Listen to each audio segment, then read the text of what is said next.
Maga baарын алып бергениң үчүн, мүнөзүмдү көтөргөнүң үчүн, 12 мүчөмдү соо кылып дүйнөгө алып келгениң үчүн рахмат сага апа.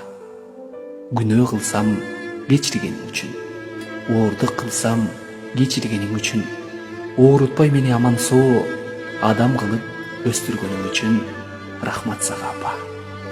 Сени нар бир ыйлаганың үчүн, жоктон барды кураганың үчүн, бактысы үчүн балаңдын бардыгына чыдаганың үчүн рахмат сага апа.